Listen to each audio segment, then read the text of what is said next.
Naja'Atu led Northern Group tackles President Tinubu over Plateau killings, say Nigeria is on the brink. It's on the brink. A human rights activist and chairman of the Northern Star Youth Empowerment Initiative, Naja'Atu has condemned the recent Boko's massacre in Plateau State, calling it a sheer failure of President Tinubu's All Progressive Congress-led government.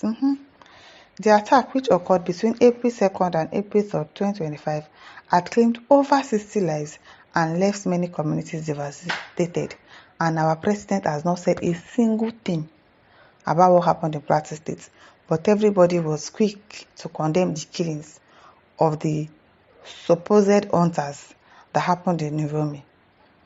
Writing in a statement made available to Sahara reporters on Friday titled "Communities in the Abyss, Country on the Brink," Mohammed criticized the government's response, citing ineptitude and corruption within the security architecture. She questioned whether the massacre was an isolated incident or a deliberate attempt to destabilize the country ahead of the 2027 general election. Might be. The height of injustice and failure of governance across the country is alarming, to say the least. As Nigeria was preparing to bury the 19 victims of the Edo massacre, sad news broke out about another massacre, this time in Boko's Plateau State. The sheer failure of President Tinubu's APC-led government is nothing short of horror and terror, I'm telling you. The question that all Nigeria needs to ask is this simply a failure of governance or a brutal attempt by the agents of those at the helms of affairs to destabilize the country ahead of 2027 election? It might be because I heard some people saying that, because this was the same thing they did during Jonathan's tenure when they wanted to cause problems for him. They started this insurgency, this Boko Haram stuff, just to destabilize the country. It might just be exactly the same thing that they are doing right now as well.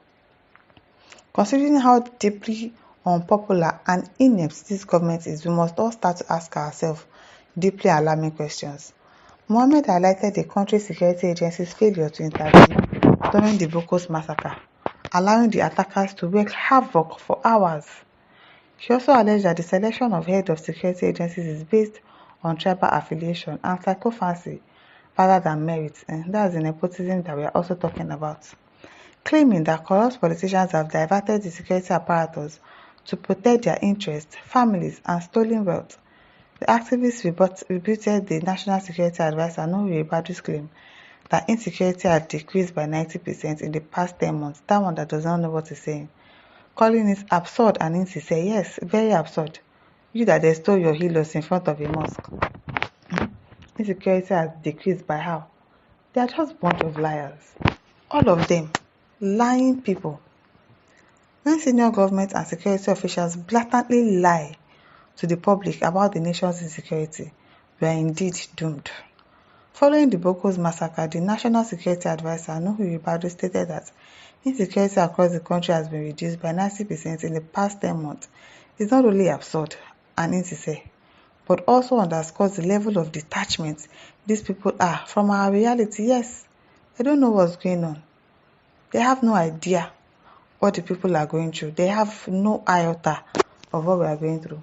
They don't care. We must be truly alarmed. Yes, we must be truly alarmed. She emphasized the need to address the root causes of terrorism and the failure of Nigeria's security architecture. She said, government officials and security agencies' ineptitude and nonchalant attitude have become the norm. Yes, they don't care.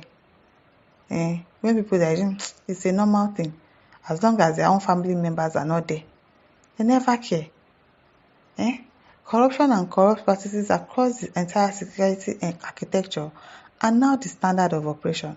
Nevertheless, as the country is burning, the president is away in France, mortgaging our future to a declining globalist French elite. The same France that everybody is detaching from. Our own president is ruling with him. It is well.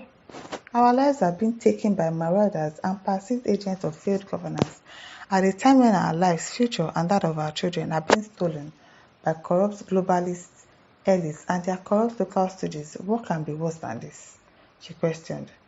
What is worse is a complete power grab by corrupt political elites that have successfully steered Nigeria's security outfit away from protecting the lives and properties of citizens towards the protection of corrupt politicians, their families, and their stolen wealth properties. The selection of heads of security agencies is now based on tribal and friendly affiliations. Promotions and postings are based on sycophancy and an open auction system, bid for bid. This cannot be allowed to continue. No one but these politicians and their families feel safe across the country.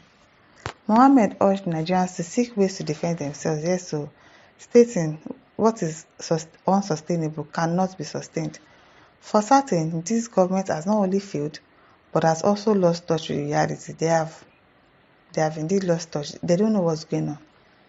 That's why they told Tinubu to tell his father, because they obviously do not know what is going on.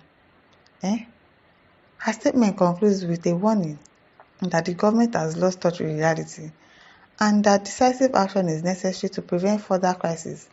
However, she expressed sincere and deep condolences to the people and government of Plateau State over the gruesome massacre. It is so gruesome.